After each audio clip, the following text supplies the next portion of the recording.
जाना चाहिए, लेकिन खैर इलेक्शन कैंपेन थी, वो जा रहा था, हमने कोई एतराज़ नहीं किया। इलेक्शन से पहले भी जाता रहा, हमने बिल्कुल एतराज़ नहीं किया। आज भी जाता रहता शायद हम एतराज़ नहीं करते, लेकिन बदमाशी करने की, गुंडागर्दी करने की, दहशत फैलाने की, फायरिंग करने की, लोगों को ज़ख्मी करने की, वोटिंग के अमल को रोकने की कोशिश करने की इजाज़त तो किसी को नहीं दी जा सकती है। तो हम ये समझते हैं कि इलेक्शन कमीशन ने चलें देर से ही सही एक हुक्म जारी फरमाया कि इनको निकाल दिया जाए, लेकिन ये काफ़ी नहीं है। इलेक्शन कमीशन को ख़ुद भी इनके ख़िलाफ़ क्रिमिनल कार्रवाई भी करनी चाहिए। वीडियो क्लिप्स में मौजूद हैं जिस तरह वो मुसल्लह लोगों के साथ मुख्तलिफ पोलिंग स्टेशनों में दनाता फिर रहा था, जिस तरह वो पुलिस के साथ बदतमीज़ी कर रहा था, जिस तरह वो पोलिंग के अमले के साथ बदतमीज़ी कर रहा था। ये DRO की जिम्मेदारी बनती है कि इन तमाम इक़दाम को सामने रखते हुए उनके ख़िलाफ़ कानूनी कार्रवाई वो करवाएं। अगर वो नहीं करवाते हैं और ये सिर्फ दिखावे के लिए ख़त जारी कर दिया गया है, तो फिर ये हम समझेंगे कि ये सिर्फ एक टोपी ड्रामा था और इसका कोई मकसद नहीं था। अभी एक और चीज़ भी पता चली कि उन्होंने शायद PTI के कहने पर एक और ख़त भी जारी कर दिया कि तमाम के तमाम जो मुंतखब नुमाइंदे उनको निकाल दिया जाए। निकाल दें, लेकिन ये ज़रूर देखना चाहिए कि अगर एक मुंतखब नुमाइंदा कहीं उस इलाके में बाहर कहीं खड़ा है, कोई उसके साथ मुसल्लह आदमी नहीं है, कोई वो किसी को डरा नहीं रहा, धमका नहीं रहा, अमन अमान की सूरत हाल वो ख़राब नहीं कर रहा, उसमें और दहशत फैलाने वाले में और दहशत गर्दी करने वाले में बहुत फ़र्क होता है। तो इलेक्शन कमीशन को ये तफरीक रखनी चाहिए कि किसने आज के दिन इलेक्शन को ख़राब करने की कोशिश की है। जो भी ज़िम्मेदार हैं उनके ख़िलाफ़ कार्रवाई करें। उसमें PTI के MPs भी हैं, MNAs भी हैं और उनका लीडर जो है हलीम आदिल शेख था। कोई सवाल हो तो जो थोड़ा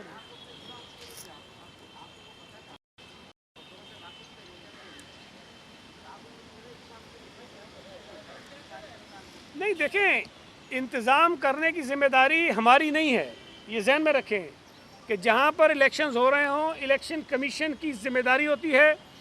वहाँ लोकल एडमिनिस्ट्रेशन हो, वहाँ पर पुलिस हो, वहाँ पर रेंजर्स हो, वहाँ पे और इदारे हों। इलेक्शन के दिन वो सब के सब इलेक्शन कमीशन के मातहत होते हैं और DRO के अहकामात को मानने के पाबंद होते हैं। ये बात हमारे इख्तियार में नहीं थी कि हम किसी को हुक्म जारी करते कि जनाब इसको रोक लो और उसको आने दो। हम नहीं कर सकते थे, ना हमने किया है, ना हम करना चाहते थे। हम तो ये चाहते थे कि इलेक्शन पुरअमन माहौल में हो। और आपने देखा कि इतने दिनों से कैंपेन चलती रही, पीपल्स पार्टी के किसी आदमी की तरफ से आपको कोई शिकायत नहीं मिली होगी। इवन आज के दिन आप हमारा कोई एक आदमी दिखा दीजिए जो मुसल्लह अफराद के साथ इस तरह गश्त करता हुआ आपको नज़र आया हो, किसी पोलिंग स्टेशन के अंदर कोई हमारा मुसल्लह आदमी गया हो। बिल्कुल हमने इस चीज़ से एहतियात की, सख्ती से मना किया कि किसी के पास अगर कोई गवर्नमेंट का पुलिस गार्ड भी मौजूद है तो वो भी उनको लेकर इलेक्शन के पोलिंग स्टेशन के अंदर ना जाए। तो हमने जो हमारी जिम्मेदारी थी वो पूरी की है। अब इलेक्शन कमीशन के ऊपर है कि वो अपनी जिम्मेदारी पूरी करे और इनके ख़िलाफ़ पुलिस में भी दरख्वास्त देकर FIR दर्ज करवाए दहशत गर्दी की, ताकि इनको सज़ा दिलाई जाए। और लोगों की तस्वीर मौजूद हैं, उनकी फुटेज मौजूद हैं, जिनके हाथ में असलहा है और फायरिंग कर रहे हैं। असलहा उनका है, खाली बुलेट्स हैं। वो फॉरेंसिक करवाएं, आपको पता चल जाएगा कि किस राइफ़ल से वो फायर हुए हैं। और मुझे तो पता चला कि वो पता नहीं कौन सी एक M4 राइफ़ल होती है, उसके बुलेट्स भी हैं और वहाँ पर रिपीटर के भी हैं, M9 के भी हैं, 9mm की जो होती है उसके भी हैं, पिस्टल के। तो मुख्तलिफ बड़े जो ख़तरनाक किस्म के हथियार थे वो वहाँ पर इस्तेमाल किए गए।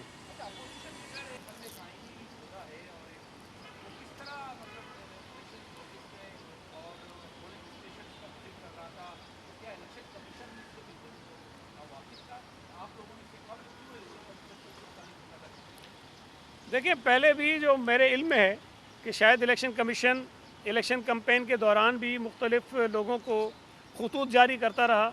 लेकिन मैं फिर कह रहा हूँ कि जब तक पुरअमन तौर पे वो करते रहे, हमने नहीं की शिकायत। ठीक है, एक्टिविटी कर रहे हैं, करते रहे, पॉलिटिकल लोग हैं, हमें कोई एतराज़ नहीं था। लेकिन जाहिर है कि जब दहशत गर्दी करेंगे, पोलिंग को मुतासिर करेंगे, इलेक्शन को मुतासिर करेंगे, वोटर्स को डराएंगे, तो फिर तो हमारा हक है एज ए पॉलिटिकल पार्टी के हम बात करें। और इलेक्शन कमीशन से हम पिछले कोई 6 घंटे से मुतालबे कर रहे हैं।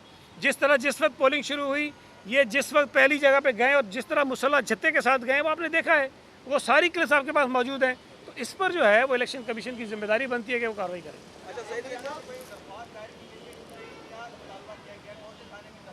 मैंने अभी बताया, मुझे नहीं पता किस थाने में कराई है, लेकिन हमारे पार्टी के अहदेदारों ने दरख्वास्त दी है कि इस पर FIR करवाई जाए। लेकिन मैं ये कह रहा हूँ कि ये इलेक्शन कमीशन की जिम्मेदारी भी बनती है कि वो FIR कराएं इनके ऊपर, दहशतगर्दी की FIR कराएं इनके ऊपर, इसलिए कि वो दहशतगर्दी है।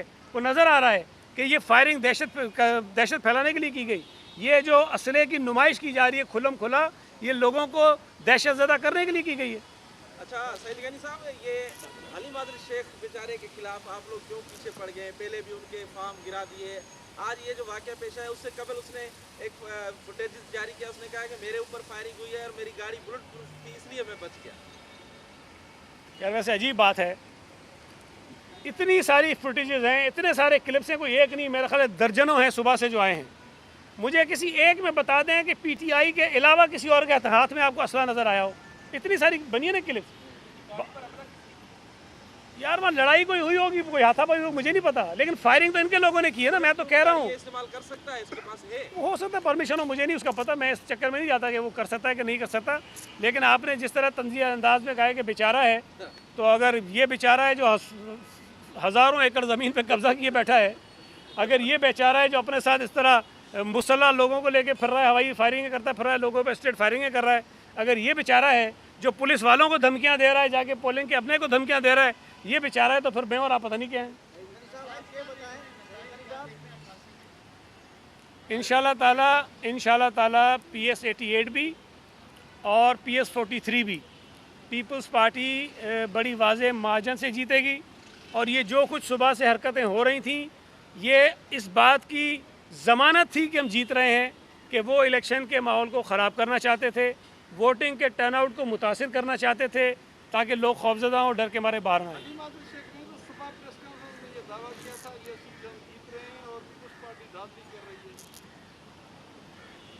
अब अगर आप PTI के लोगों की बातों पर यकीन करते हैं तो आप कर लें, मैं तो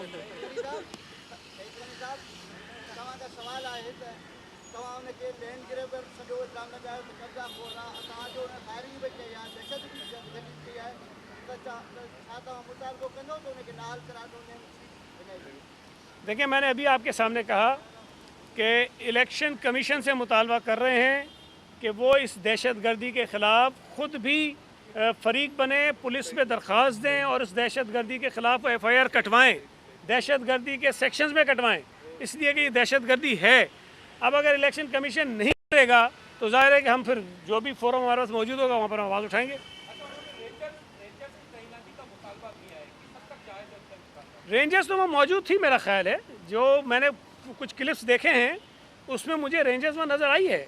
रेंजर्स तो मौजूद थी और इलेक्शन कमीशन ने शायद पहले ही उनसे दरख्वास्त की हुई थी, लेकिन अब वो क्या चाह रहे हैं कि रेंजर्स किस तरह से अंदर हो, जिस तरह वो 2018 के इलेक्शन में थी, तो उस तरह से तो मुझे नहीं पता उनकी ख्वाहिश अगर है, लेकिन रेंजर्स वहाँ मौजूद है और इलेक्शन की ड्यूटीज़ वो अंजाम दे रही है। थैंक यू, बहुत शुक्रिया, थैंक यू। YouTube पर Google TV देखने के लिए youtube.com की सर्च बार में Google TV टाइप करें। Google TV के पेज पर सुर्ख रंग के सब्सक्रिप्शन वाले बटन पर क्लिक करना ना भूलिए। YouTube पर अपलोड होने वाली वीडियो से बाखबर रहने के लिए बेल आइकॉन पर क्लिक कीजिए। आपको हर नई आने वाली वीडियो के बारे में नोटिफिकेशन मौसूल हो जाएगा।